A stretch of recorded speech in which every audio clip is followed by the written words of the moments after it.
አሰላሙ አለይኩም ወረህመቱላሂ ወበረካቱ።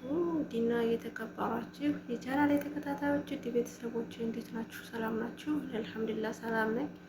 በያላችሁበት ሰላማችሁ ብዝት ትርፍ ይበልኝ። ለሰው ልጅ በሙሉ ሰላም ሰላም ሰላም ብያለሁ። እስኪ በያለንበት ሰላማችን ይብዛ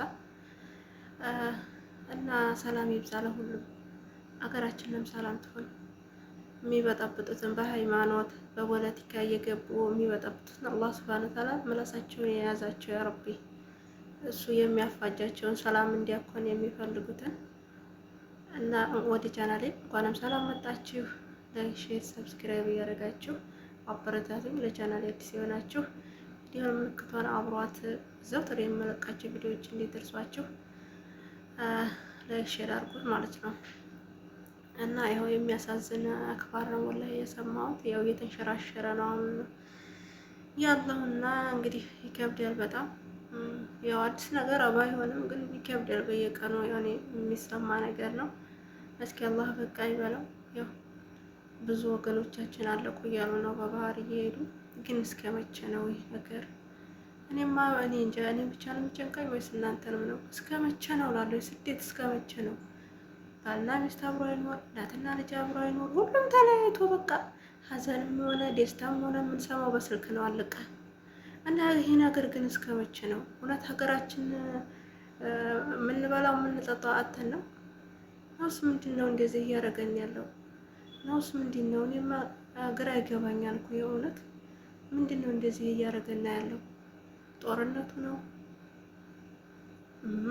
ስራ ማጣት ነው? እሺ እስከ መቼ ተሰደን ራሱ እኮ የምንኖርበት ሀገር ደስተኛ አንሆንም ወይ? ህገ ወጥ ሆነን ፖሊስ ይይዘናል፣ እስር ቤት ያስገባናል። እስር ቤት ደግሞ የባሰ ወይ ስራ እናጣለን።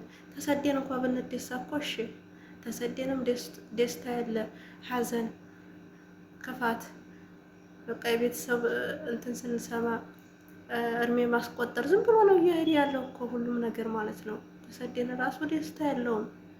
እሺ ሀገራችን መኖር ያቃተን ለምን ነው? በቃ እንደዚሁ ዘውትር እንደዚህ በየመንገዱ እየሄድን ነው ማድረግ ያለብን?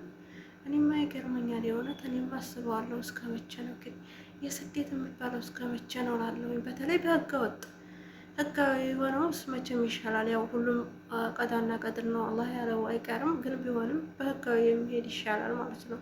አሟሟቱ እንኳ ያምራል። በህገ ወጥ የሚሄዱ እዛ ሄደው ስራ ያገኙ፣ እዛ ሄደው ህገወጥ ናቸው ተሳቀው ማለት ነው። ተሳቀው እንደፈለጉ ወደዛ ይወጡ ወደዛ ይገቡ። አሁን ሾርጣ መጣብኝ፣ አሁን ሾርጣ ያዘኝ። ስቀቀን እኮ ነው። ከያዟቸውም እስር ቤት እሰቡ 1 አመት 2 አመት 3 አመት ያስሯቸዋል። እና በሀገራችን ተረጋግተን እንድንኖር ሰላም ይሁን። ዋናው ሰላም ነው። ሰላም ካለ መኖር እንችላለን። አላህ ሱብሃነሁ ወተዓላ ሰላም ይሁን። ሰላም እንዲያትሆን የሚፈልጉትን እሱ ያጥፋቸው ያ ረቢ። እና እሱን አስመልክቶ ትንሽዬ ግጥም ይዤ መጥቻለሁ። ያው ግጥሙ ቤት ላይ መታ ይቻላል፣ ግን የተሰማኝን በወገኖች ላይ እየደረሰ ያለው እንዲሁም በጎረቤቶች በዘመዶች አሊያም በህይወት ወይ እየደረሰ ያለው ነገር ነው እና የተሰማኝን ነገር ትንሽ ጫር አድርጌያለሁ። ያው ቪዲዮን እስከ መጨረሻ ድረስ አዳምጣችሁ እናንተም የተሰማችሁን ሀሳብ አስተያየታችሁን ኮሜንት ላይ አስቀምጡልኝ። ዱዓም አድርጉ። አሁን ረመዳን ነው፣ ሀገራችን ሰላም እንድትሆንልን ወላሂ የምራችሁ ዱዓ አድርጉ። አላህ ዱዓችንን ይቀበልና የረመዳንን በረካ ወፍቀን ጾሞ ከተጠቀሙት ያድርገን ያ ረቢ። እና ወደ ግጥም ሄጃለሁ። ያው ሀሳብ አስተያየታችሁን መጨረሻ ላይ እንድታስቀምጡልኝ የእናንተን ብርታት እፈልጋለሁ ማለት ነው።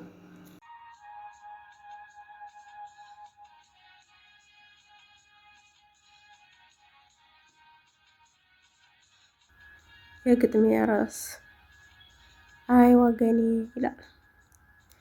አይ ወገኔ የጅቡቲው ባህር የመኑ ሹርጣ፣ የጅቡቲው ባህር የመኑ ሹርጣ፣ የኢትዮጵያን ወጣት ጨረስክ እንደዋዛ፣ የኢትዮጵያን ወጣት ጨረስክ እንደዋዛ። ኢትዮጵያ ተይንቂ፣ ኢትዮጵያ ተውንቁ፣ ልጆች በየመን ሄደው እኮ አለቁ፣ ልጆች በየመን ሄደው እኮ አለቁ። ከፊሉ በረሃው ደግሞም ሀጥሙ፣ እንዲሁም በእስር ቤት ደግሞም በሐራሚ ያሳ ምግብ ነው የጥይት እራት። እስከ መቼ ነው ይሁን ስቃይ? ነፍስ እኮ አላጠፉም ንብረት አልሰረቁ፣ ነፍስ እኮ አላጠፉም፣ ንብረት አልሰረቁ። ችግር አወጣቸው ደሞም ጦርነቱ፣ ችግር አወጣቸው ደሞም ጦርነቱ። ሀገር ሰላም ቢሆን ባይኖርም ይኖራል፣ አለቁ መንገድ ላይ ልክ እንደ ጉንዳን። ይህ የመን ማለት ሰው ይበላል ወይ? የሄደው ሳይመጣ ይታከላል ወይ? የሄደው ሳይመጣ ይታከላል ወይ? እንዲያው ወጣ ብለህ መቅረትህ ነው ወይ? አይ ወገኔ ረዘመ ዛፍ አይቶ ይሰፍራል ነጎዴ። እስኪ ልንገራችሁ ስንት አለ በሆዴ፣ እስኪ ልንገራችሁ ስንት አለ በሆዴ።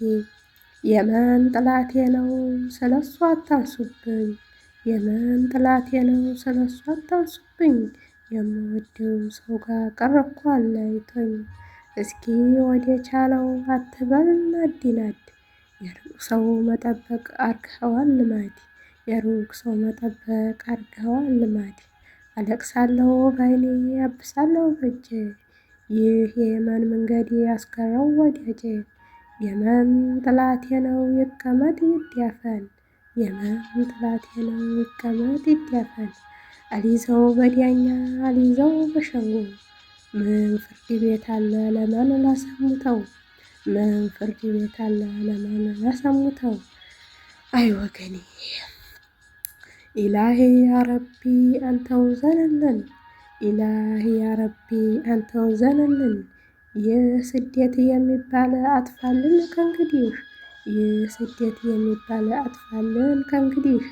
እናትም ከልጇ ባልየው ከሚስቱ፣ ያረቢ አንተ እርዳን ቀረ ተለያይቶ፣ ያረቢ አንተ እርዳን ቀረ ተለያይቶ። ያልፍልኛል ብሎ ስደትን ሲመረጥ፣ ያልፍልኛል ብሎ ስደትን ሲመረጥ፣ ይቀራል መንገድ ላይ እንደ እንስሳ ወድቆ። ይብላኝ ለእናትህ ይብላኝ ለእናትህ፣ ይደውላል ብላ ስታይ ማዶ ማዶ፣ ይደውላል ብላ ስታይ ማዶ ማዶ። ይቀራል መንገድ ላይ በጥይት ተነድፎ፣ ይቀራል መንገድ ላይ በጥይት ተነድፎ፣ ይቀራል መንገድ ላይ በጥይት ተነድፎ። አይ መከራ ስቃይ። እሺ ውድ ቤተሰቦች ያው ቪዲዮን እስከ መጨረሻ ድረስ ስለተከታተላችሁ ከልብ ነው የማመሰግነው። ዱዓ እያረጋችሁ እንዲሁም ክርስቲያኖቹ ጸሎት እያረጋችሁ ሁላችንን በያለንበት ዱዓችንንም አላህ ይቀበለን፣ ሰላሙን የሚመልስልን። ያው ግጥሜንም ስለወደዳችሁ ተስፋ አረጋለሁ። ከውስጤ ያለውን ነው በቃ አውጥቼ እናንተ ያካፈልኳቸው። አላህ ከክፉ ነገር ሁላችንንም ጠብቆ በሰላም ለሀገራችን ያብቃልን። ሀገራችንም ሰላም ትሆን፣ ሰላሟ ትመለስልን። ዋናው ሰላም ነውና እና ለዛሬ ይሄን ነበር ይዤላችሁ የመጣሁት። ላይክ፣ ሼር፣ ሰብስክራይብ ማድረጋችሁን እንዳትረሱ። ስለነበረን ቆይታ እጅግ አድርጌ አመሰግናለሁ። ወሰላሙ አለይኩም ወረህመቱላሂ ወበረካቱሁ።